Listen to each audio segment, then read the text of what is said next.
Many people today are captivated by Pope Francis and the way he uses very ordinary, homely images when he's giving a homily.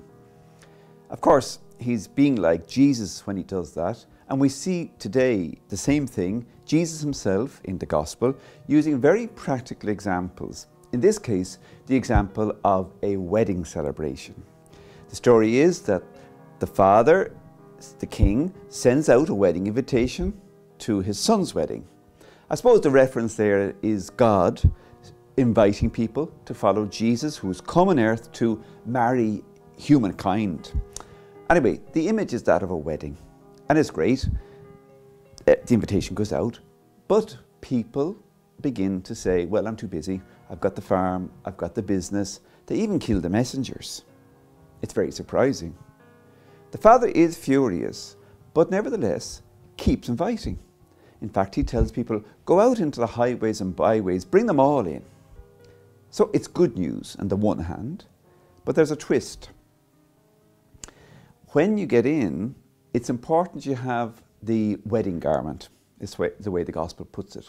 In other words, it's important you're ready. It's important that you not just say, I'll go to the wedding, but in fact, actually go ready for the wedding.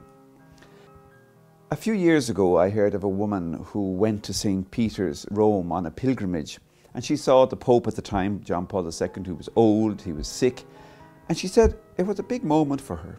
That until then, she'd always seen the church like an organisation with a big CEO, boss and all the rest. She wasn't so much involved. That day, she said, I suddenly realised the church is all of us. The church is the people. And the church depends on me, on my response.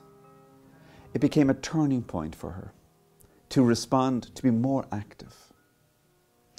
Going back to our gospel today, that's really what Jesus is doing in telling us this story. He puts it very strongly. Many are called, but few are chosen. They're strong words. Jesus wants us to really grasp the seriousness of the invitation that comes from God. He loves us immensely. He wants to see us grow. He wants to see us develop. He wants to see us happy. He invites us to the wedding, but it's up to us to respond. Here we have this great calling. Now, in this calling, we have to remember that we have to put on the wedding garment, which means to imitate Jesus, to be like Jesus, to live like Jesus. If we're doing that, then we too enter into the banquet, the wedding, following Jesus. Then it's our hope that not only will we be happy here on earth in doing that, but when the final day comes that we meet God face to face at the end of our lives, we will hear God say to us, well done, good and faithful servant. Welcome into the banquet my Father has prepared for you.